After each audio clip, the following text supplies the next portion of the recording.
El estoicismo, una filosofía para la vida. A menudo se piensa que el estoicismo consiste en reprimir o esconder nuestras emociones, pero esto no es cierto. Más bien, se trata de entenderlas, analizar qué las origina y canalizarlas de manera que nos beneficien. En esencia, es una filosofía eminentemente práctica, ya que nos ofrece respuestas concretas a algunas de las preguntas más profundas de la existencia. Este audiolibro presenta una serie de ejercicios que pueden ayudarnos a desarrollar serenidad, claridad mental y fortaleza emocional. Nos guía en el camino de la autodisciplina, enseñándonos a dominar nuestras reacciones y deseos impulsivos, con el propósito de vivir con sabiduría y coherencia. Capítulo 1. El camino perdido. El poeta Dante lo expresó de manera simbólica: a mitad del camino de la vida, me hallé en una selva oscura, porque mi senda se había extraviado. Esta metáfora resuena en todas las culturas, ya sean religiosas o seculares, pues en algún momento todos nos enfrentamos a la gran interrogante: ¿cómo debemos vivir? La humanidad, a lo largo de los siglos, ha buscado respuestas a esta cuestión desde distintos enfoques. Algunos han recurrido a la religión, explorando caminos como el cristianismo, el islam, el budismo o el taoísmo. Otros han encontrado sentido en la filosofía, con corrientes como el existencialismo, el humanismo secular o la ética clásica. Incluso la ciencia ha entrado en este debate, con estudios sobre la felicidad y el bienestar basados en la psicología y la neurociencia. Pero hay quienes han llegado a una conclusión más radical: que la vida no tiene un significado intrínseco y que toda búsqueda es, en sí misma, un absurdo. El nihilismo, en sus diversas formas, representa esta perspectiva de escepticismo extremo. En mi caso, mi camino me llevó al estoicismo. No porque haya decidido convertirme en un ser inexpresivo o frío, ni porque haya adoptado la actitud distante de personajes como el señor Spock de Star Trek, quien, dicho sea de paso, fue inspirado en una versión bastante simplificada del estoicismo, sino porque encontré en esta filosofía una guía clara y racional para afrontar la vida. El estoicismo no trata de suprimir las emociones, sino de reconocerlas, comprenderlas y dirigirlas hacia nuestro bienestar. Nos enseña a diferenciar entre lo que está bajo nuestro control y lo que no lo está, para que podamos enfocar nuestra energía en lo que realmente podemos cambiar y evitar el desgaste en lo que escapa de nuestras manos. Se basa en la práctica de la virtud, el autodominio y la búsqueda de la excelencia en cada aspecto de nuestra vida. Una filosofía para la acción. A diferencia de lo que muchos creen, los estoicos no promovían un estilo de vida aislado ni retirado de la sociedad. De hecho, muchas de sus figuras más influyentes, como Marco Aurelio y Séneca, fueron líderes políticos y hombres de acción. El estoicismo no solo nos invita a mejorar como individuos, sino también a contribuir al bienestar de los demás, cultivando el amor por la humanidad y la naturaleza. Esta aparente paradoja, el equilibrio entre la introspección y el compromiso con el mundo, fue lo que me atrajo a esta filosofía. Mi camino hacia el estoicismo no fue una revelación repentina, sino una mezcla de experiencias de vida, cuestionamientos personales y elecciones conscientes. Nací y crecí en Roma, rodeado de la historia y la filosofía del mundo clásico, pero no fue sino hasta hace algunos años que comencé a aplicar activamente los principios estoicos en mi vida diaria. Como científico y filósofo, siempre he buscado maneras coherentes de comprender el mundo a través de la razón, y al mismo tiempo, he tratado de descubrir la mejor forma de vivir. Escribí un libro en el que exploré un marco filosófico que combinaba la ética clásica con los descubrimientos científicos modernos. La idea central era simple: integrar los principios de la virtud y la excelencia personal con el conocimiento empírico sobre la naturaleza humana. Sin embargo, pronto me di cuenta de que ese era solo el comienzo de un camino más profundo. La muerte y el sentido de la vida. Uno de los aspectos más impactantes del estoicismo es su enfoque sobre la muerte. No la ve como un final aterrador, sino como una parte inevitable del ciclo natural. Séneca lo expresaba de manera contundente: morimos cada día. Para los estoicos, aprender a morir bien es una parte esencial de aprender a vivir bien. En nuestra sociedad moderna, donde la ciencia está alargando la esperanza de vida, muchos se encuentran con décadas de existencia después de la jubilación, preguntándose qué hacer con ese tiempo. Pero más allá de eso, tarde o temprano todos debemos afrontar la desaparición definitiva de nuestra conciencia y la pérdida de nuestros seres queridos.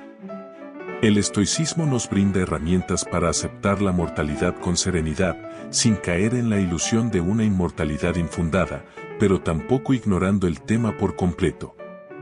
Nos enseña a preparar nuestra mente y espíritu para el momento final, buscando la paz interior y dejando un legado de fortaleza para quienes nos sobreviven. El resurgir del estoicismo. En los últimos años, el estoicismo ha experimentado un renacimiento sorprendente. Cada año, miles de personas en todo el mundo participan en eventos como la Semana Estoica, organizados por universidades y comunidades filosóficas que buscan aplicar estas enseñanzas a la vida moderna. Y no es casualidad. En una era de incertidumbre, crisis y cambios acelerados, el estoicismo ofrece una perspectiva sólida y atemporal. Nos recuerda que, aunque no podemos controlar los eventos externos, sí podemos controlar nuestra respuesta a ellos. Nos ayuda a cultivar la resiliencia, la disciplina y la claridad mental en un mundo lleno de distracciones y superficialidades. En definitiva, el estoicismo no es solo una teoría abstracta, sino un manual para vivir con propósito y dignidad. Es una brújula que nos orienta en medio del caos, una herramienta para afrontar los desafíos con valentía y una invitación a construir una vida basada en la razón, la virtud y la serenidad. Si estás buscando un camino que te ayude a entenderte mejor a ti mismo, a fortalecer tu carácter y a encontrar paz en medio de la adversidad, el estoicismo puede ser la respuesta que has estado esperando. Epicteto, de esclavo a maestro del estoicismo. El nombre Epicteto significa simplemente adquirido, lo que refleja su origen como esclavo. Se sabe que perteneció a Epafrodito, un liberto adinerado que había servido como secretario del emperador Nerón en Roma. Fue en esta ciudad donde Epicteto pasó su juventud, marcada por la adversidad. Su condición física era limitada, pues tenía una discapacidad en una de sus piernas, ya fuera desde su nacimiento o como resultado de un castigo recibido bajo la servidumbre de un amo anterior.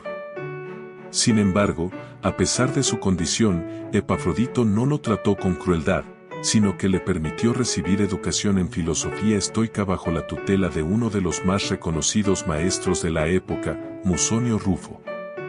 Tras la muerte de Nerón en el año 68 después de Cristo, Epafrodito concedió la libertad a Epicteto, una práctica común en Roma para aquellos esclavos que demostraban una inteligencia excepcional o una educación destacada. Liberado de su condición de siervo, Epicteto decidió establecer su propia escuela en la capital del imperio, donde enseñó hasta el año 93 después de Cristo. Sin embargo, su labor filosófica se vio interrumpida cuando el emperador Domiciano decretó la expulsión de todos los filósofos de Roma. Esta persecución no era un hecho aislado, los estoicos, en particular, habían sido blanco de represión por parte de varios emperadores, incluyendo a Vespasiano y al propio Domiciano. Sus enseñanzas, que promovían la autodisciplina, la virtud y la resistencia frente a la adversidad, eran vistas con recelo por aquellos que ostentaban el poder absoluto. A raíz de su exilio, Epicteto trasladó su escuela a Nicópolis, en la región noroeste de Grecia. Allí, su reputación creció aún más, atrayendo a numerosos discípulos, entre ellos Arriano de Nicomedia, quien se encargó de transcribir sus enseñanzas. Gracias a él, hoy conocemos gran parte del pensamiento de Epicteto, recopilado en las disertaciones y el Enquiridión. Se dice que incluso el emperador Adriano, uno de los llamados 5 buenos emperadores, llegó a visitarlo. Esta conexión con la alta esfera del poder recuerda la influencia que el estoicismo tuvo en otra figura histórica fundamental, Marco Aurelio, quien más tarde se convertiría en emperador y en uno de los máximos exponentes del pensamiento estoico. A diferencia de muchos de sus contemporáneos, Epicteto nunca se casó ni tuvo hijos propios. Sin embargo, en sus últimos años, compartió su vida con una mujer que le ayudó en la crianza de un niño huérfano, hijo de un amigo suyo. Este gesto de compasión y responsabilidad demuestra su compromiso con los valores que predicaba. Finalmente, Epicteto falleció alrededor del año 135 después de Cristo, alcanzando una edad notablemente avanzada para la época, aproximadamente 80 años. Su historia es verdaderamente admirable. Desde una vida marcada por la esclavitud y la discapacidad, logró convertirse en un referente intelectual de su tiempo. No solo fundó su propia escuela filosófica y sobrevivió al destierro impuesto por un emperador, sino que también estableció vínculos con figuras influyentes del Imperio Romano. Su legado trasciende los siglos, no solo por las poderosas palabras que dejó escritas, sino por la vida que llevó, ejemplificando los principios que defendía con firmeza. Epicteto no fue simplemente un teórico de la virtud, fue un hombre que demostró, a través de su propia existencia, cómo la filosofía puede ser una guía para vivir con dignidad, resiliencia y sentido del deber. Su pensamiento sigue siendo una fuente de inspiración en tiempos modernos, no solo porque representa uno de los pilares del estoicismo, sino también por la profundidad y practicidad de sus enseñanzas. Un mapa para el viaje. Epicteto afirmaba que el propósito de la virtud es alcanzar una vida que fluya con serenidad y propósito. En este sentido, acercarse al estoicismo requiere una comprensión de su contexto histórico y filosófico. Para ello, es útil imaginar que nos embarcamos en un viaje por un territorio desconocido. Contar con un mapa nos proporciona orientación. Nos ayuda a evitar caminos peligrosos y nos permite apreciar mejor la riqueza del recorrido. El estoicismo, como filosofía, surgió alrededor del año 300 a.C. en Atenas, fundado por Zenón de Sitio, un comerciante fenicio que, tras un naufragio, encontró su vocación en la filosofía. Inspirado por Sócrates y los cínicos, Zenón desarrolló un sistema filosófico basado en la autodisciplina, la razón y la aceptación del destino. Sus seguidores se reunían en la Stoa Poikile, un pórtico decorado con pinturas, lo que les valió el nombre de estoicos. Con el tiempo, el estoicismo se expandió más allá de Grecia, influenciando profundamente la cultura romana. En el año 155 a.C., un evento crucial marcó su historia. Una delegación de filósofos atenienses viajó a Roma con fines diplomáticos, entre ellos Diógenes de Babilonia, quien representaba la corriente estoica. Sus discursos captaron la atención de la élite romana, despertando un creciente interés por esta filosofía. Más tarde, figuras como Cicerón, Séneca y el propio Marco Aurelio consolidaron el estoicismo como una de las corrientes filosóficas más influyentes del mundo antiguo. Sin embargo, con la expansión del cristianismo, el estoicismo comenzó a perder relevancia. A medida que la filosofía greco-romana declinaba, muchas de sus ideas fueron absorbidas o reinterpretadas por pensadores cristianos como San Agustín y Tomás de Aquino. Finalmente, en el año 529 después de Cristo, el emperador Justiniano clausuró la Academia de Atenas, poniendo fin a la enseñanza formal de las escuelas filosóficas paganas. A pesar de su aparente desaparición, el estoicismo nunca dejó de influir en el pensamiento occidental. Resurgió en el Renacimiento y más tarde en el siglo XX, cuando inspiró terapias como la logoterapia de Viktor Frankl y la terapia cognitivo-conductual de Albert Ellis. Hoy en día, sus principios siguen siendo relevantes para quienes buscan una vida guiada por la razón, la autodisciplina y la aceptación de aquello que no pueden cambiar. El estoicismo se basa en la idea de que para vivir bien es esencial comprender dos aspectos fundamentales, la naturaleza del mundo y la naturaleza del razonamiento humano. Los antiguos estoicos dividían su estudio en tres áreas principales. 1. Física, el estudio de la naturaleza y el universo, incluyendo principios de lo que hoy llamamos ciencia y metafísica. 2. Lógica, el análisis del razonamiento, el lenguaje y la argumentación, abarcando epistemología y retórica.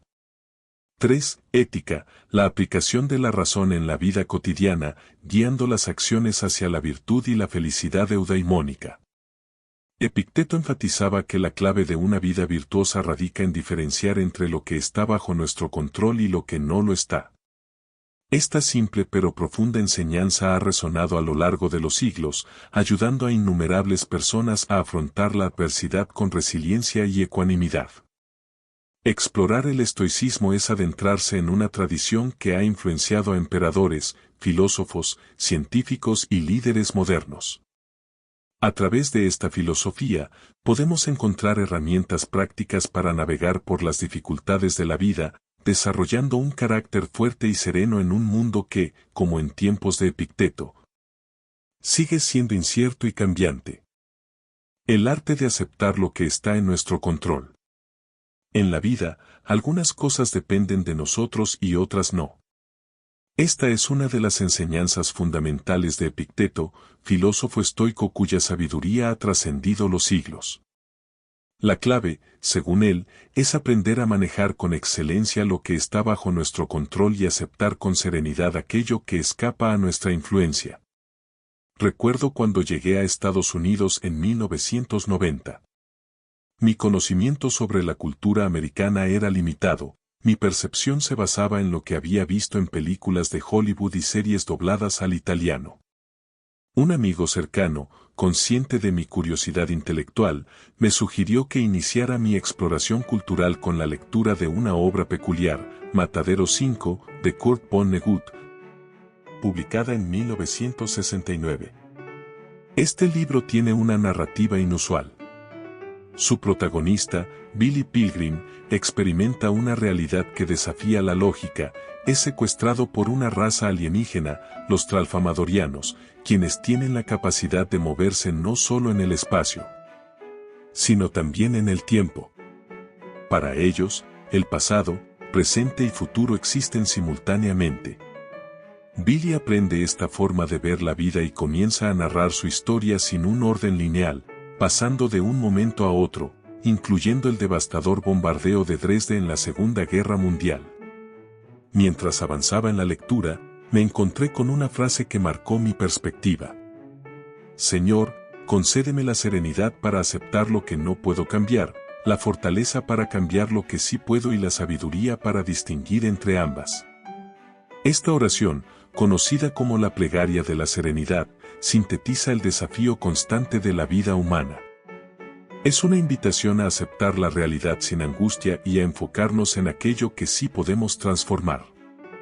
Atribuida en su forma moderna al teólogo Reinhold Niebuhr, quien la usó en sus sermones de los años 30, la plegaria ha sido adoptada por diversas filosofías y movimientos, como Alcohólicos Anónimos y otros programas de autoayuda.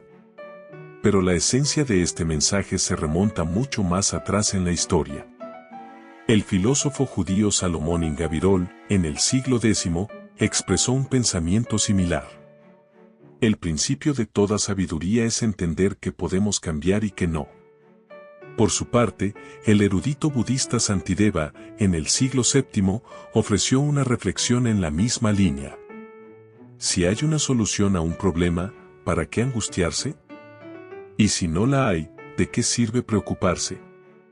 Sin embargo, si buscamos una versión aún más antigua, encontramos la enseñanza de Epicteto en su Enquiridión. Haz el mejor uso posible de lo que está en tu poder y acepta lo demás tal como venga. Epicteto nos recuerda que nuestras opiniones, deseos, miedos y aspiraciones están en nuestras manos. Pero hay aspectos que no dependen de nosotros, la opinión de los demás, la fama, el reconocimiento público o los eventos externos que escapan a nuestra voluntad. La clave del bienestar radica en identificar correctamente esta distinción. Mientras reflexionaba sobre estas ideas, caminando entre las ruinas del Foro Romano, me di cuenta de que había una aparente contradicción en la enseñanza estoica. Epicteto sostiene que nuestros pensamientos y deseos están bajo nuestro control, pero ¿hasta qué punto esto es cierto? Las influencias externas, libros, conversaciones, experiencias, modifican nuestras creencias. Los impulsos surgen de manera espontánea, a veces sin que los busquemos. Incluso nuestra percepción del mundo es moldeada por factores fuera de nuestro alcance. Por otro lado, ¿realmente nuestro cuerpo está completamente fuera de nuestro control? Podemos decidir alimentarnos bien, hacer ejercicio, cuidar nuestra salud. Podemos trabajar en nuestra reputación a través de nuestras acciones y relaciones. Aunque no controlamos completamente cómo nos perciben los demás, sí influimos en ello. Este dilema me llevó a una conclusión: la división entre lo que depende de nosotros y lo que no es siempre absoluta, sino gradual. Hay aspectos en los que tenemos cierto grado de control, aunque no sea total. La enseñanza estoica no nos invita a una resignación pasiva, sino a una aceptación sabia. Nos reta a invertir nuestra energía en lo que sí podemos cambiar y a dejar de preocuparnos por lo que no. A veces, la verdadera fortaleza no está en cambiar el mundo, sino en cambiar nuestra actitud hacia él. Hace un tiempo, en una de esas clases universitarias que empiezan como cualquier otra pero terminan dejándote con más preguntas que respuestas, el profesor nos lanzó una idea que, aunque aparentemente simple, resonó en mí como un eco que no se apaga. Habló de algo que todos creemos entender, pero que pocos realmente aplicamos: el control que tenemos sobre nuestras vidas. Al principio, me sentí un poco arrogante, como si ya lo supiera todo. ¿De verdad vamos a discutir esto otra vez?, pensé. Pero, como suele pasar, la profundidad de la idea me atrapó. El profesor nos habló de Epicteto, un filósofo antiguo que, a pesar de vivir en una época muy distinta a la nuestra, parecía entender mejor que nadie las batallas internas que todos enfrentamos. Epicteto decía algo que, aunque suena sencillo, esconde una verdad poderosa: hay cosas que dependen de nosotros, y otras que no. Y yo, en mi mentalidad moderna, me dije: claro, eso es obvio. Pero, como descubrí más tarde, no era tan obvio como creía. Epicteto usaba una metáfora que, aunque antigua, sigue siendo increíblemente relevante. Imagina que estás en un barco. Tú puedes elegir al capitán, a la tripulación, incluso el momento en el que zarpar. Pero, de repente, el cielo se oscurece y una tormenta se desata. ¿Qué haces? ¿Te pones a gritar y a maldecir al viento? No, porque eso no está en tus manos. Tu trabajo ya está hecho, elegiste bien al capitán y a la tripulación. Ahora, es su turno actuar.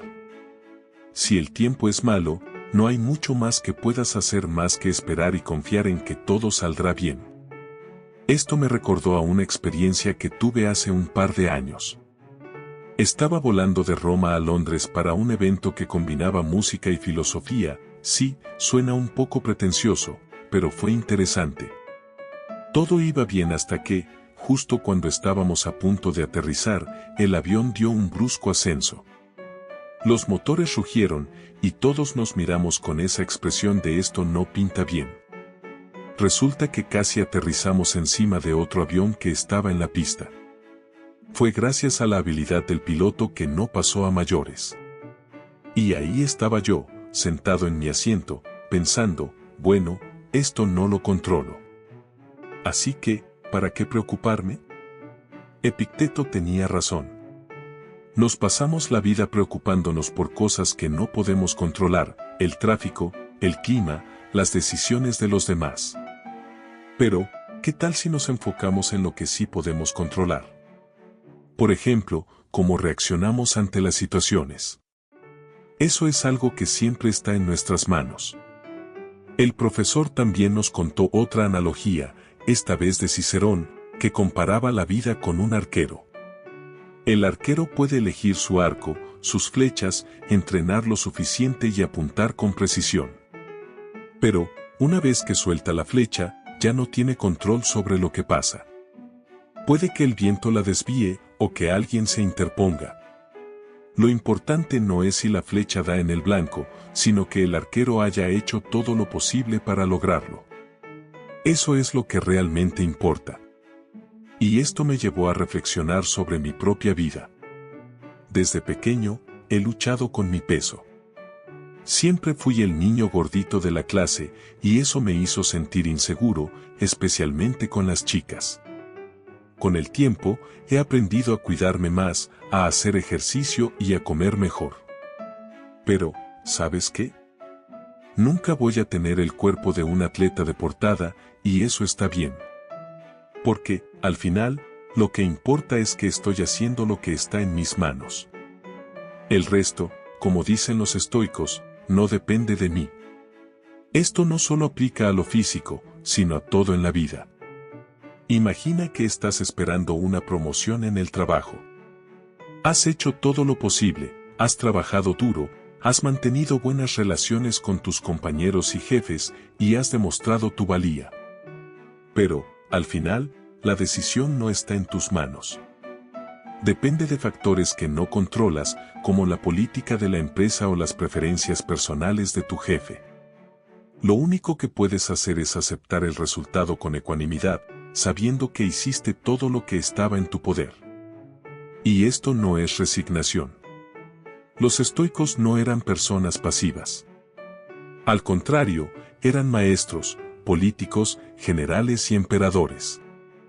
Eran personas que entendían que, aunque no podemos controlar todo, sí podemos influir en muchas cosas.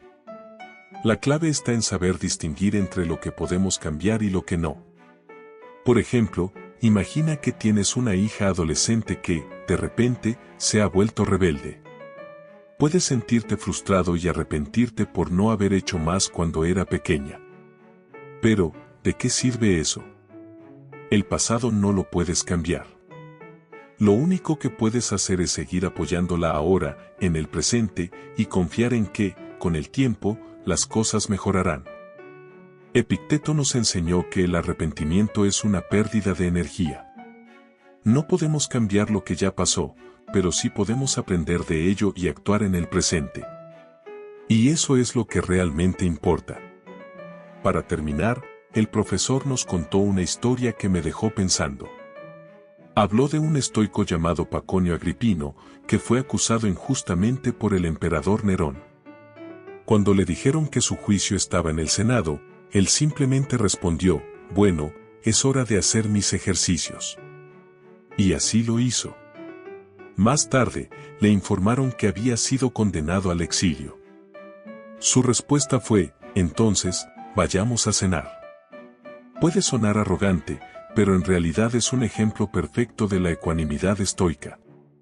Agripino sabía que no podía controlar el resultado de su juicio, pero sí podía controlar cómo reaccionaba ante él. Y eso, al final, es lo que nos queda. No podemos controlar todo lo que nos pasa, pero sí podemos controlar cómo respondemos. Y eso, querido amigo, es lo que hace la diferencia. Así que, la próxima vez que te sientas abrumado por las circunstancias, recuerda, algunas cosas dependen de ti, otras no, y eso está bien. Epicteto, de una manera bastante franca, más tarde me di cuenta de que pretendía aturdir por un momento para permitir que mi mente se abriera un poco y adoptara una noción que hasta entonces me había sido ajena: ¿cuál es el entrenamiento adecuado para esto? En primer lugar, lo más importante y principal que se encuentra en el umbral mismo, por decirlo de manera llana, es que cuando te encariñas con una cosa, no con algo que no te pueden quitar, sino con algo como una jarra para el agua o una copa de cristal, deberías tener en mente lo que es para no sentirte afectado cuando se rompa. Lo mismo debería ocurrir con las personas. Si besas a tu hijo o a un hermano o a un amigo, debes recordar que amas a un mortal y que nada que ames es de tu propiedad, se te entrega durante ese momento, no para siempre ni indisolublemente, sino como un higo o un racimo de uvas en la estación adecuada del año, y si lo ansías durante el invierno, eres un loco. Así que si sientes añoranzas por tu hijo o por un amigo, cuando no te es dado tenerlo, debes saber que añoras un higo en invierno. Deténgase durante un minuto y reflexión sobre el pasaje que acaba de escuchar antes de continuar. Como la mayoría de las personas, estoy seguro de que puede estar de acuerdo con lo que dice Epicteto. Sobre el encariño cuando se refiere a jarras y copas de cristal, porque con toda seguridad no hay ninguna necesidad de aferrarse a los objetos, aunque la mayoría de nosotros lo hacemos al fin y al cabo solo se trata de una copa o de un iPhone y no tiene demasiada importancia si se rompe, aunque se trate de una cara. No existe nada parecido a un iPhone barato, pero muchos de nosotros retrocederé horrorizados cuando el filósofo enfoca su discurso sobre un hijo, un hermano o un amigo que inhumano. Podríamos decir aconsejar a la gente que no se preocupe por sus seres queridos. ¿Qué tipo de sociópata podría establecer una analogía entre mi hermano y un higo, sea o no sea la temporada? Pero aún así, una vez tomado el tiempo para reflexionar sobre ello, durante un momento vi que Epicteto no me estaba aconsejando que no me preocupara por mis seres queridos, y más aún que estaba diciendo algo cierto, aunque resulte difícil de digerir. El estoicismo se originó y desarrolló en una época de inestabilidad política. La vida de las personas podía cambiar radicalmente en un instante y la muerte le podía llegar a cualquiera a cualquier edad, incluso el emperador Marco Aurelio, que vivió en el apogeo del poder romano en el siglo siguiente al de Epicteto y recibió una fuerte herencia del filósofo griego, tuvo su cupo de desgracias. De sus 13 hijos, solo un hijo y 4 hijas sobrevivieron a su padre, y se trataba de una familia que disponía de todas las comodidades materiales, la mejor comida y la atención médica de mayor calidad disponible en esa época. El médico personal de Marco era Galeno, uno de los médicos más famosos de la antigüedad. Más aún, como ya hemos visto, el propio Epicteto adoptó al hijo de un amigo, al chico, de lo que habría sido una muerte segura. Así que está claro que el filósofo sentía compasión por otras personas y se preocupaba por ellas, aunque no tuvieran una relación de consanguinidad. Lo que me estaba explicando Epicteto era que es mejor mirar a la cara a las realidades de la vida con valor, y que la realidad incluye el hecho de que nadie es inmortal, nadie es nuestro en el sentido de propiedad de él o ella. La comprensión de este hecho no es una manera de mantener la cordura cuando muere un ser querido o un amigo estimado se va a otro país. En aquella época el exilio era muy habitual, lo mismo que en la actualidad lo es la migración por motivos económicos o para escapar de la violencia y el caos. Encarar esta realidad también nos recuerda que debemos disfrutar de la compañía y el amor de otros seres humanos cuanto sea posible mientras podemos, intentando con todas nuestras fuerzas no darlos por supuestos, porque la realidad es que un día nosotros y ellos nos habremos ido y la única temporada correcta para apreciarlos habrá pasado. Siempre vivimos y que nunca aquí y ahora. El destino me dejó muy clara la verdad de esta realidad durante el verano pasado, cuando pasé 3 días en Estambul, a pesar del recelo de algunos miembros de mi familia que me habían señalado que la ciudad fue el escenario de un terrible ataque terrorista solo unos días antes de llegar al país, pero le de manera correcta, como demostraron los hechos, que la probabilidad de otro ataque terrorista tan pronto después del anterior, en especial a causa del aumento predecible de la seguridad como consecuencia del mismo, representaba un riesgo lo suficientemente bajo y aceptable. No obstante, lo que no tuve en cuenta fue la posibilidad de un levantamiento político. Una noche estaba cenando con unos pocos amigos en un maravilloso restaurante cretense en el distrito histórico de Estambul, cuando me di cuenta de que en una mesa vecina, una de las pocas que seguía ocupada tan tarde, todos estaban mirando intensamente sus teléfonos. Mi interpretación inmediata fue que estaba presenciando otro ejemplo de los efectos dañinos de la tecnología moderna, una preferencia por mirar Facebook en lugar de hablar con los compañeros de cena, pero muy pronto quedó claro que no debería haber asumido, como dirían los estoicos, esa primera impresión, porque estos comensales estaban demasiado abstraídos y demasiado visiblemente preocupados para que dicha explicación fuera correcta. Al final resultó que estaban siguiendo las noticias, porque en aquel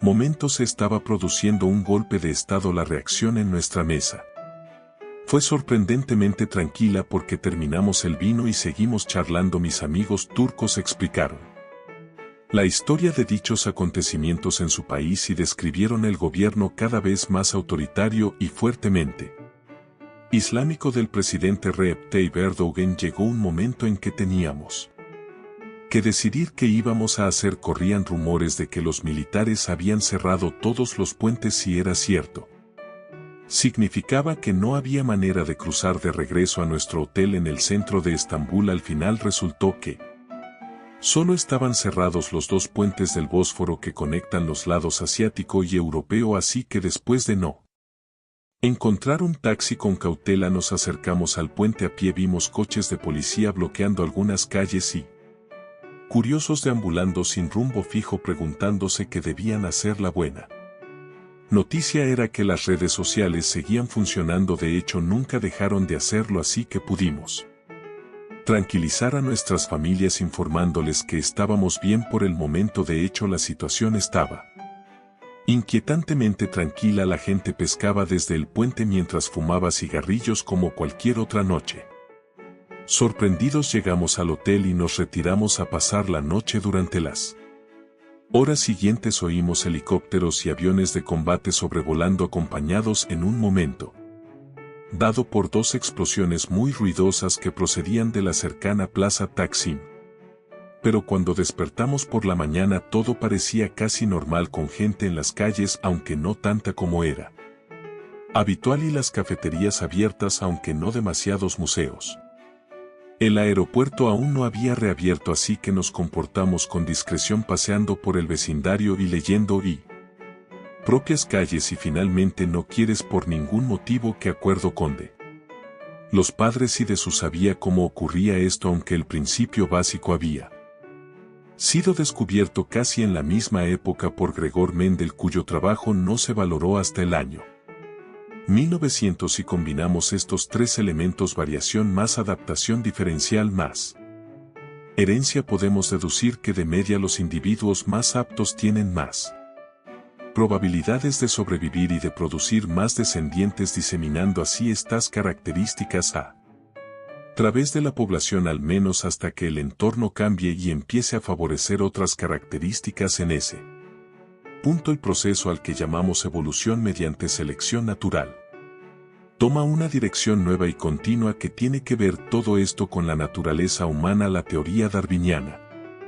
de la evolución descargó un golpe mortal contra cualquier teoría de la humanidad basada en características esenciales, como las que planteaban Aristóteles y los estoicos y casi todos los demás. En la antigüedad, Epicteto tenía toda la razón cuando me dijo de que nos distingue el elemento racional de los animales salvajes y de que más de las ovejas y otros animales parecidos, las personas son muy diferentes de los animales salvajes y las ovejas, pero nos diferenciamos tanto de otros primates, en especial de los grandes simios. En realidad no, según la biología moderna, nuestro genoma, para tomar un elemento de medida, difiere entre un 4 y un 5% del genoma del chimpancé. Eso es un montón desde el punto de vista evolutivo, pero apuesto algo a que Aristóteles se sorprendería de lo pequeño que es el porcentaje. Más aún, los biólogos han ido encontrando sistemáticamente que una larga lista de supuestos rasgos exclusivamente humanos en realidad no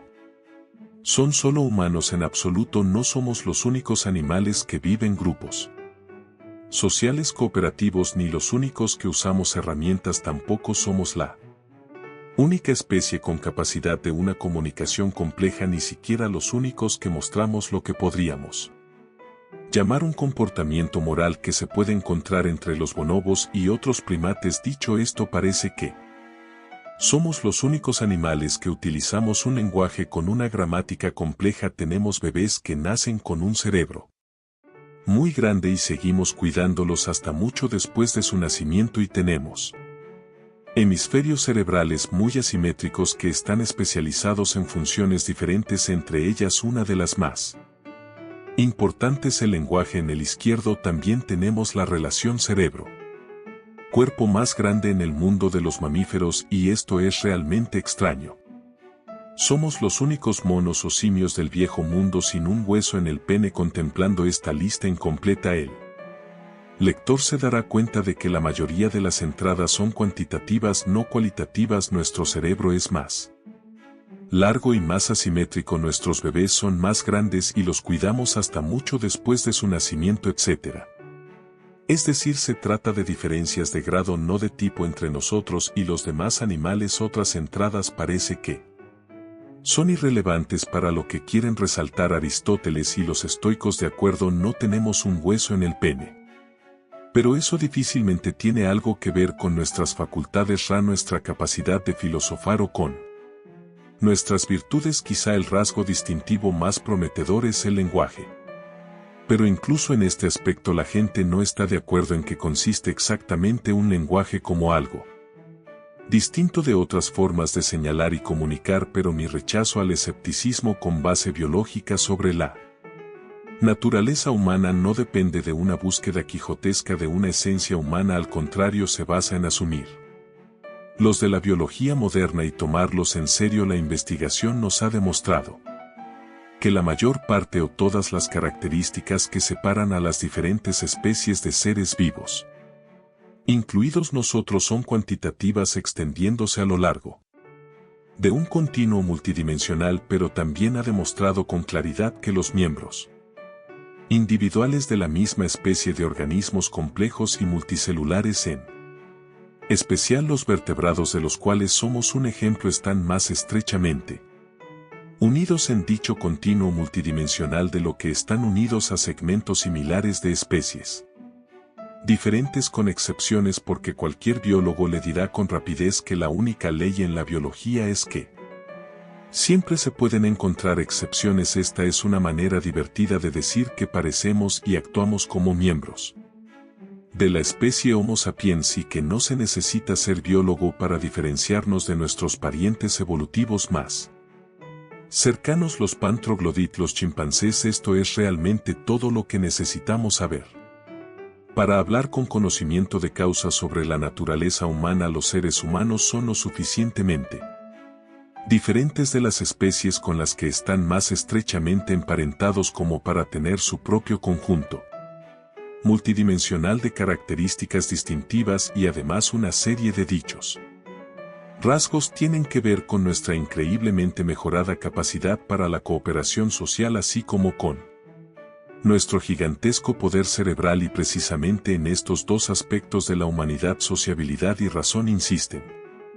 los estoicos como base de su pretensión del excepcionalismo humano. Hasta aquí la biología de la naturaleza humana, pero recientemente la idea de la excepcionalidad humana tampoco ha tenido una buena acogida en algunos territorios de las humanidades, en especial en la filosofía. Las objeciones proceden de dos líneas de razonamiento que debemos examinar con brevedad antes de regresar a nuestro amigo Epicteto. Algunos filósofos plantean simplemente los mismos argumentos que acabamos de examinar, argumentando que Darwin asestó un golpe mortal a la idea del esencialismo. Otros filósofos toman el camino contrario, apoyándose no en la genética sino en la antropología cultural, para concluir que la humanidad es tan flexible en su comportamiento y agrupa tal variabilidad incluso entre culturas humanas en el mismo espacio y tiempo que sencillamente no podemos hablar de manera significativa sobre el concepto unificado de naturaleza humana. El último argumento es un poco extraño en dos aspectos. En primer lugar, si en realidad la cultura humana fuera tan variable, entonces esto mismo sería una característica única en el mundo animal y ayudaría de manera algo paradójica a distinguir a los humanos de las otras especies. En segundo lugar, y un poco más en serio, todos los seres humanos comparten unos pocos rasgos que no parece que varíen en las diferentes culturas, un indicio de que la plasticidad del comportamiento humano es en realidad limitada. Algunos de estos rasgos compartidos incluyen el uso de un calendario, es decir, contar deliberadamente el tiempo, el desarrollo de una cosmología que explica cómo es el mundo y cómo se formó, la dedicación a la adivinación, el establecimiento de ritos funerarios, la adopción de reglas para la herencia de la propiedad, bromear, el desarrollo de costumbres relacionadas con la pubertad, tener un concepto del alma o algo que se le parezca, y la Construcción de herramientas. Subrayemos que esta lista se distingue de la lista de características que solo tienen los humanos. Por ejemplo, otras especies también construyen herramientas de algún tipo. En definitiva, parece que ni las variaciones biológicas ni la diversidad cultural se pueden presentar razonablemente para rechazar lo que los antiguos creían que era. Somos una especie diferente de cualquier otra que haya producido el planeta Tierra a lo largo de los miles de millones de años de evolución, tanto para lo mejor, nuestros sorprendentes logros culturales y tecnológicos, como para lo peor, la destrucción medioambiental y el dolor y el sufrimiento que hemos impuesto a las otras especies y a la. En la vida, a menudo nos enfrentamos a decisiones que parecen reducirse a solo dos opciones, pero esto suele ser una trampa lógica conocida como la falacia de la falsa dicotomía. En realidad, casi siempre hay más alternativas, excepto en situaciones triviales. Por ejemplo, en Roma, es posible disfrutar de comidas deliciosas, saludables y económicas preparadas con ingredientes locales y de temporada, cumpliendo así con los principios éticos de Musonio Rufo. Lo mismo ocurre en Nueva York, aunque allí la tentación de gastar en experiencias culinarias extravagantes y costosas es mucho mayor. En mi caso, decidí trazar una línea clara. Prefiero evitar restaurantes de lujo como el Eleven Madison Park, a menos que sea inevitable. Sin embargo, si un ser querido insiste en celebrar una ocasión especial en un lugar así, no lo considero hipocresía, sino un equilibrio entre principios éticos y relaciones personales. A veces, la acción más razonable es ceder, pero compensar esa decisión con acciones que refuercen nuestros valores. Como apoyar durante el resto del año a restaurantes que priorizan la sostenibilidad y el trato justo a sus empleados. Este enfoque refleja la ética estoica, que no busca la perfección, sino la capacidad de navegar por la complejidad de la vida real. Vivimos en un mundo lleno de matices, donde las decisiones rara vez son blanco o negro. El estoicismo nos equipa con herramientas para gestionar estos conflictos de manera efectiva, sin caer en la ilusión de que siempre hay una respuesta clara o una solución perfecta. Epicteto y Marco Aurelio nos recuerdan que, incluso en un palacio, podemos vivir con virtud. La clave no está en evitar las comodidades o los lujos, sino en no permitir que estas cosas nos controlen. Los estoicos clasifican las cosas como indiferentes preferidos, salud, riqueza, educación, y indiferentes dispreferidos, enfermedad, pobreza, ignorancia. Aunque preferimos lo primero, no son esenciales para una vida virtuosa. Lo importante es cómo usamos lo que tenemos, no lo que tenemos en sí. Este enfoque contrasta con el cinismo radical de Diógenes, quien rechazaba todas las posesiones y comodidades, y con el aristotelismo, que consideraba que solo los afortunados podían alcanzar la eudaimonía, felicidad o florecimiento humano. Los estoicos, en cambio, encontraron un punto medio. La virtud está al alcance de todos, independientemente de su situación, pero eso no significa que debamos rechazar las cosas buenas de la vida. Simplemente, no debemos aferrarnos a ellas. En resumen, el estoicismo no es una filosofía de extremos, sino de equilibrio. Nos enseña a vivir en un mundo complejo, donde las decisiones éticas rara vez son simples, pero siempre podemos actuar con integridad y sabiduría, incluso cuando las circunstancias no son ideales. Como dijo Marco Aurelio, si debes vivir en un palacio, entonces también puedes vivir bien en un palacio. La virtud no está en lo que tenemos, sino en cómo lo usamos.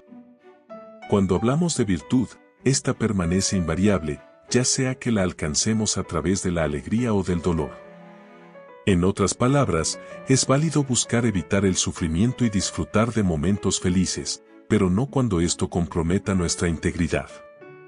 Es preferible soportar el dolor con dignidad que perseguir la alegría de manera deshonrosa. Este razonamiento puede entenderse mejor utilizando un concepto moderno de la teoría económica, las preferencias lexicográficas ***. Este término, que funciona como el orden de las palabras en un diccionario, describe situaciones en las que las personas valoran bienes que no pueden compararse entre sí. Imaginemos que valoramos dos tipos de bienes, los de la categoría A, como la virtud, y los de la categoría B, como la salud, el dinero o la educación. Dentro de cada categoría, podemos intercambiar bienes, por ejemplo, dinero por educación, pero no entre categorías. Para un estoico, no hay intercambio posible entre la virtud, categoría A, y los bienes materiales, categoría B. Nada en la categoría B puede justificar comprometer nuestra integridad moral. Este enfoque puede parecer extraño, pero en realidad ya aplicamos esta lógica en muchas decisiones cotidianas. Por ejemplo, podrías estar dispuesto a gastar dinero en unas vacaciones en el Caribe, pero nunca considerarías vender a tu hija para pagar ese viaje. Esto se debe a que tu hija pertenece a un nivel de valor superior, inconmensurable con cualquier bien material, por más placentero que éste sea. El estoicismo, en este sentido, ofrece una perspectiva poderosa. A diferencia de Aristóteles, quien creía que solo una élite afortunada podía alcanzar una vida plena, o los cínicos, que rechazaban todo bien material, los estoicos proponen un equilibrio. Clasifican los bienes en jerarquías, donde la virtud está en la cima y los bienes materiales son preferidos pero no esenciales. Esto permite que cualquier persona, independientemente de su situación, pueda vivir una vida virtuosa. Asterisco capítulo 6, Dios o los átomos, asterisco. Epicteto decía, la naturaleza de Dios no es carne, ni tierra, ni fama. Es inteligencia, conocimiento y razón correcta. Por eso, aquí y en ningún otro lugar, debes buscar la verdadera naturaleza del bien. Sin embargo, aquí discrepo con mi amigo Epicteto. Lo fascinante es que, a pesar de nuestras diferencias en temas metafísicos, coincidimos en cómo vivir nuestras vidas. Esto es lo que hace al estoicismo tan valioso, crea un espacio común para creyentes y no creyentes, unidos por una ética compartida. Cuando le pregunté a Epicteto sobre su visión de Dios, respondió con un argumento clásico, el asterisco argumento del diseño asterisco. Si vemos una espada y su funda, inferimos que hubo un artesano que las creó. De la misma manera, la complejidad del universo sugiere la existencia de un diseñador. Este argumento, utilizado por teólogos como Tomás de Aquino y William Paley, fue desafiado más tarde por filósofos y científicos como David Hume y Charles Darwin. Hume argumentó que las analogías, como la del diseño, son imperfectas.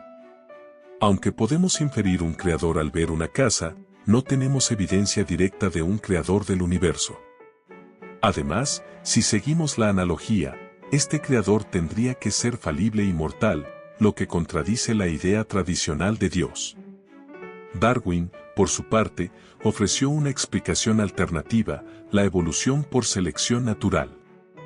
Esta teoría explica la aparente diseño en la naturaleza sin necesidad de un diseñador inteligente. Epicteto, por supuesto, no conoció a Hume o Darwin. Cuando le mencioné las ideas de Darwin, respondió con su estilo estoico, ¿debemos culpar al universo por una pierna rota?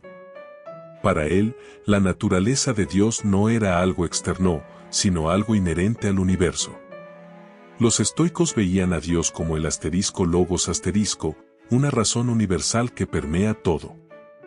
En este sentido, todos llevamos una parte de lo divino dentro de nosotros. Esta visión panteísta, o panenteísta, del universo es compatible con la ciencia moderna. No implica un Dios que interviene en los asuntos humanos, sino una red de causas y efectos que rigen el mundo. Como dijo Einstein, este Dios no juega a los dados con el universo. Para los estoicos, vivir de acuerdo con la naturaleza significa usar la razón para superar nuestros problemas, sin esperar milagros ni intervenciones divinas. En resumen, el estoicismo no exige creer en un Dios personal o en un diseño inteligente. Lo importante es vivir con virtud, aceptando el mundo tal como es, y usando la razón para navegar por sus complejidades. Ya sea que creas en Dios o en los átomos, el estoicismo ofrece un camino ético que trasciende las diferencias metafísicas. La naturaleza humana es única, y aunque siempre hay excepciones, no hace falta ser biólogo para distinguirnos de nuestros parientes más cercanos, como los chimpancés. Los humanos somos lo suficientemente distintos como para tener un conjunto de características propias, especialmente en nuestra capacidad para la cooperación social y nuestro poder cerebral. Estas dos cualidades son centrales para el estoicismo, que las ve como la base de lo que nos hace excepcionales. Sin embargo, la idea de la excepcionalidad humana ha sido cuestionada en algunos círculos filosóficos. Algunos argumentan que Darwin acabó con la idea del esencialismo, mientras que otros, desde la antropología cultural, señalan que la diversidad humana es tan amplia que no podemos hablar de una naturaleza humana universal. Este argumento es curioso, porque si la cultura humana es tan variable, esa misma variabilidad sería una característica única que nos distingue. Además, todos los humanos compartimos ciertos rasgos, como el uso de calendarios, la creación de cosmologías, ritos funerarios y la construcción de herramientas. Aunque otras especies también usan herramientas, nuestra capacidad para combinarlas con razonamiento complejo nos hace únicos. Lo que nos distingue no es algo trivial, como la falta de un hueso, sino nuestras habilidades sociales y mentales. Estas son las que permiten que yo escriba este libro y que tú lo leas. Ahora, con esta perspectiva, podemos entender mejor la respuesta de Epicteto a la pregunta, ¿qué es el hombre? Para él, somos animales racionales destinados a la muerte, y lo que nos distingue es nuestra capacidad de razonar.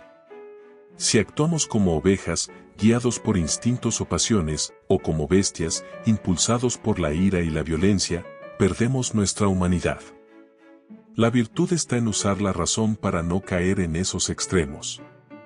Sin embargo, el estoicismo tiene un problema, a veces cae en la falacia de apelar a la naturaleza, argumentando que algo es bueno simplemente porque es natural. Pero no todo lo natural es bueno. Piensa en las setas venenosas. David Hume señaló este problema al hablar de la distinción entre ser y deber ser. No podemos deducir automáticamente lo que debemos hacer solo a partir de lo que es. Aún así, el enfoque naturalista de la ética, como el que usan los estoicos, sigue siendo prometedor. En la filosofía moderna, hay 4 enfoques principales para entender la moralidad: el escepticismo, no podemos saber qué es correcto; el racionalismo, la razón nos da respuestas; el empirismo, la experiencia nos guía; y el intuicionismo, tenemos instintos morales. Los estoicos combinan elementos de estos enfoques. Comenzamos guiados por instintos, como el cuidado de la familia, y luego, con la razón y la experiencia, ampliamos nuestra preocupación hacia los demás. Para los estoicos, la virtud no es solo individual, sino social. Contribuir al bien común es parte de nuestra naturaleza. Hierocles, otro filósofo estoico, lo explicó con su idea de los círculos concéntricos, desde el yo, pasando por la familia, los amigos, la comunidad y hasta la humanidad entera. Debemos tratar a todos como si fueran parte de nuestro círculo más cercano, recordando que todos estamos en el mismo barco. Esta idea se refleja en el cosmopolitismo, que nos invita a ser ciudadanos del mundo, no solo de un país. En resumen, el estoicismo nos enseña a vivir con virtud, usando la razón para superar nuestros instintos más básicos y contribuir al bien común. No importa si crees en Dios o en los átomos, lo importante es cómo vives tu vida. Como dijo Epicteto, no actúes como una oveja, o perderás lo que te hace humano. La virtud está en la razón, no en la naturaleza, y es lo que nos permite vivir con integridad en un mundo complejo. Un día, necesitando dinero para gastos personales, fui al cajero automático de mi banco en Nueva York. Al retirar el efectivo, me detuve, recordé que mi banco estaba involucrado en prácticas cuestionables, como inversiones poco éticas y trato injusto a empleados. Mi indiferente preferido, tener acceso fácil a mi dinero, entraba en conflicto con mis principios. Decidí cerrar mi cuenta, no por mala atención, sino por desacuerdos éticos. Busqué un banco más alineado con mis valores y aunque no es perfecto, me siento mejor con la decisión. Este tipo de dilemas éticos son comunes. En Italia, crecí en una familia que no entendía el vegetarianismo. Aunque no soy vegetariano, ahora presto más atención al origen de los alimentos, considerando el sufrimiento animal, el impacto ambiental y las condiciones laborales. Sin embargo, la dieta vegetariana no es una solución simple, la agricultura a gran escala también afecta a los ecosistemas. Incluso Michael Pollan, autor del Dilema del Omnívoro, reconoce que no podemos alimentar al mundo con dietas locales y orgánicas. Aún así, ignorar el sufrimiento y el daño ecológico por el simple placer de comer parece cruel. Algunos estoicos, como Séneca, fueron vegetarianos. Él abandonó esta práctica para evitar asociarse con un grupo político, lo que podría verse como oportunismo, pero quizás fue una decisión pragmática para no perder influencia en la sociedad romana. Ser vegetariano no es necesariamente una señal de superioridad moral, pero es un paso positivo si no hay razones en contra. La sabiduría está en navegar situaciones complejas sin soluciones claras. Musonio Rufo, maestro de Epicteto, era conocido por su enfoque práctico. Daba consejos desde la educación igualitaria para mujeres hasta cómo amueblar una casa eficientemente. Sobre la comida, decía que el placer gastronómico es uno de los más difíciles de resistir y criticaba el gasto excesivo en alimentos lujosos. Para él, lo importante era elegir lo fácil de obtener, lo que no causa problemas y lo disponible. Yo, criado en Roma y viviendo en Nueva York, disfruto de la buena comida. Pero esto me plantea un dilema: ¿soy un hipócrita por disfrutar de placeres culinarios mientras hablo de estoicismo, o debo renunciar a ellos en nombre de la coherencia?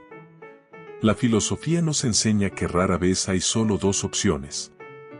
En Roma, como en Nueva York, es posible encontrar comidas deliciosas, saludables y éticas, aunque la tentación de gastar en experiencias culinarias caras es grande.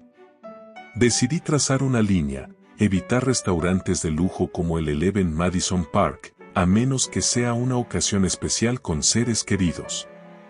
No es hipocresía, sino un equilibrio entre principios éticos y relaciones personales. Como dijo Marco Aurelio, incluso en un palacio, se puede vivir con virtud. La ética estoica no busca la perfección, sino la capacidad de navegar la complejidad de la vida real, donde rara vez hay respuestas claras. El estoicismo nos equipa para gestionar conflictos éticos sin caer en la ilusión de que el mundo es blanco o negro. Epicteto decía que solo los locos creen que siempre es fácil distinguir el bien del mal. Vivimos en un mundo lleno de matices, donde las decisiones éticas rara vez son simples. La clave está en usar la razón para tomar decisiones que, aunque imperfectas, respeten nuestros valores y nos permitan vivir con integridad. El asesinato del esposo de Epafrodito llevó a la muerte de Senecio, pero, como señala Epicteto, estos actos de valor y honor humano destacan como ejemplos inspiradores. Aún hoy, casi 2 milenios después, nos maravillamos de figuras como Prisco, cuyo sacrificio sigue resonando. Historias similares, aunque con nombres y contextos diferentes, demuestran que la naturaleza humana no ha cambiado, ni para bien ni para mal. Un ejemplo moderno es Malala Yousafzai, cuya valentía y lucha por la educación de las niñas en Pakistán la convirtieron en un símbolo global. Malala comenzó a los 11 años escribiendo un blog anónimo para la BBC, denunciando la opresión talibán contra la educación femenina. Su activismo la convirtió en objetivo, y en 2012 fue atacada en su autobús escolar. Sobrevivió milagrosamente y continuó su lucha, logrando que Pakistán aprobara su primera ley de derecho a la educación en 2014. A los 17 años, se convirtió en la ganadora más joven del Premio Nobel de la Paz. Su historia, como la de Prisco, es un testimonio de cómo el valor y la virtud trascienden el tiempo. Este capítulo no se centra en modelos a seguir, aunque estos son importantes en el estoicismo, sino en el concepto de carácter y virtud. Hoy, estas palabras dividen a la sociedad, especialmente en Estados Unidos, donde los conservadores las usan como bandera, mientras que los liberales las ven como herramientas de opresión. Sin embargo, es crucial distinguir entre la virtud cristiana y la grecorromana, que es más amplia y menos dogmática. Los estoicos derivan su idea de virtud de Sócrates, quien creía que todas las virtudes son manifestaciones de la sabiduría. Para él, la sabiduría es el bien supremo porque es útil en todas las circunstancias. Los estoicos adoptaron esta visión y clasificaron las virtudes en 4 categorías: sabiduría práctica, valor, templanza y justicia. Estas no son independientes, no se puede ser valiente pero descontrolado, por ejemplo. La virtud es un todo. Los cristianos, como Tomás de Aquino, ampliaron esta lista, añadiendo fe, esperanza y caridad. Otras culturas, desde el budismo hasta el hinduismo, también han identificado virtudes similares, lo que sugiere una convergencia universal en lo que consideramos rasgos deseables. Estudios modernos confirman esta idea, mostrando que sociedades diversas valoran las mismas cualidades: valor, justicia, humanidad, templanza, sabiduría y trascendencia. Para los estoicos, la humanidad y la trascendencia no son virtudes en sí, sino actitudes. La humanidad se refleja en la idea de oikeiosis, extendiendo nuestra preocupación desde la familia hasta la humanidad y más allá. La trascendencia, por su parte, nos conecta con el universo, recordándonos nuestro lugar en él. Marco Aurelio meditaba sobre las estrellas, encontrando consuelo en su constancia y pureza. Hoy, el concepto de carácter está politizado. Los conservadores lo promueven como solución a los problemas sociales, mientras que los liberales lo rechazan por asociarlo con privilegios. Sin embargo, el carácter, como lo entendían los estoicos, es universal y no está ligado a ideologías.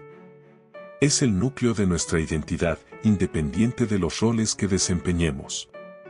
Diógenes, el cínico, decía que el carácter es nuestra mejor carta de presentación. Si alguien es bueno o malo, se revelará con el tiempo. En política, esto es crucial. Durante las elecciones presidenciales de 2016 en Estados Unidos y las locales en Italia, muchos candidatos mostraron claras deficiencias de carácter, falta de valor, templanza, justicia y sabiduría práctica. Elegir líderes con estas virtudes es esencial, ya que deben navegar aguas complejas y tomar decisiones difíciles. Epicteto usaba la metáfora del timonel: un pequeño error puede hacer naufragar el barco. En la vida, lo mismo aplica. Debemos mantenernos alerta, cuidando nuestra integridad y honor. La libertad interior, la tranquilidad y la ausencia de miedo son bienes que no deben venderse a cambio de nada inferior. Tanto en la política como en la vida cotidiana, cultivar el carácter es fundamental para vivir con virtud y sabiduría. La virtud y el carácter son esenciales, pero también debemos permanecer alerta para evitar que el barco que dirigimos, ya sea un país o nuestra vida personal, naufrague. Incluso una distracción aparentemente pequeña puede tener consecuencias desastrosas. Y, sobre todo, debemos saber cuánto vale nuestra integridad. Si decidimos venderla, no debe ser a un precio bajo. Estas palabras resuenan especialmente en un mundo lleno de escándalos políticos y corrupción, pero quizás la verdadera limpieza debería comenzar en casa, con nuestro propio comportamiento. A menudo, sin darnos cuenta, comprometemos nuestros principios por conveniencia. Nos falta valor cuando más se necesita, nuestra justicia se queda en lo teórico, nuestra templanza es solo apariencia, y nuestra sabiduría resulta insuficiente para manejar lo que la vida nos pone por delante. Este es el desafío que enfrentamos, y es aquí donde el estoicismo nos ofrece una guía clara. Epicteto dijo: si le muestras a alguien su error, se corregirá a sí mismo. Pero si no logras mostrárselo, no te sorprendas si persiste en su error, porque actúa creyendo que tiene razón. Hace no mucho, asistí a una obra de teatro en uno de los pequeños teatros de Roma. La obra era Medea, la tragedia clásica de Eurípides, que se estrenó en Atenas en el 431 a.C. Aunque en su momento no fue bien recibida, hoy es una de las tragedias griegas más representadas. La actriz italiana Barbara De Rossi interpretó a Medea, un papel desafiante porque requiere generar empatía por un personaje que, en un acto de venganza, mata a sus propios hijos. Al final de la obra, el coro expresa su confusión ante lo ocurrido: muchos son los acontecimientos que los dioses permiten, y muchos los asuntos que no esperamos. Lo que esperamos no ocurre, y lo que no esperamos, los dioses lo hacen realidad. Esta reflexión captura la esencia de la tragedia: la vida está llena de eventos inesperados que desafían nuestra comprensión. Eurípides explora las emociones humanas más intensas: el amor, el odio y la traición. Medea ayudó a Jasón a robar el vellocino de oro, traicionando a su familia y matando a su hermano.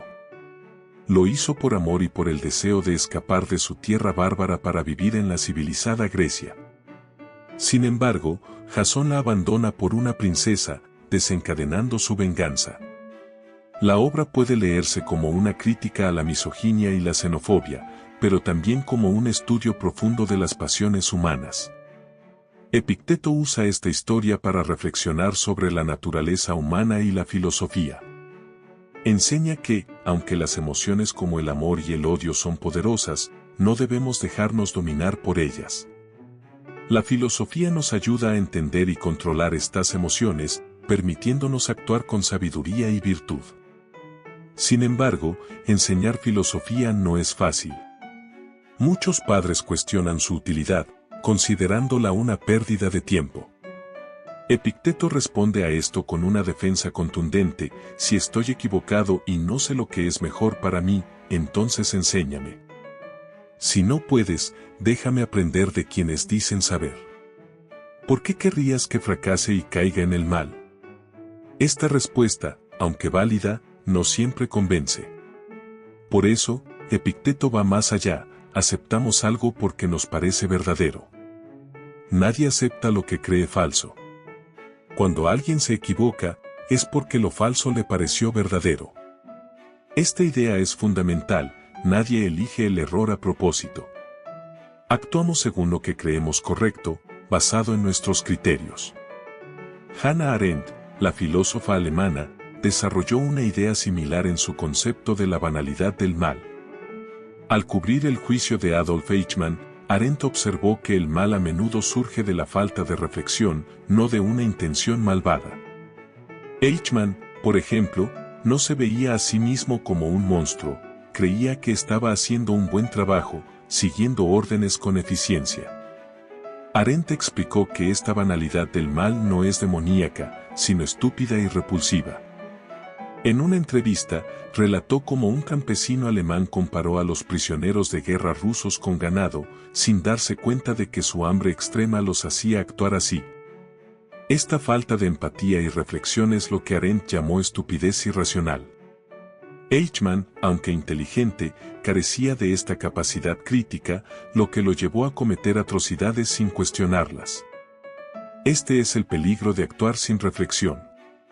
La filosofía, como enseñan los estoicos, nos ayuda a desarrollar esa capacidad crítica, a cuestionar nuestras creencias y acciones. No se trata de ser perfectos, sino de estar conscientes de nuestras limitaciones y esforzarnos por mejorar. La virtud no es un destino, sino un camino que recorremos día a día, corrigiendo nuestros errores y aprendiendo de ellos. En resumen, la filosofía nos enseña a vivir con integridad, a no dejarnos llevar por las pasiones ni por la comodidad. Nos recuerda que, aunque no controlamos todo lo que nos sucede, sí controlamos cómo respondemos. Y en esa respuesta radica nuestra verdadera libertad.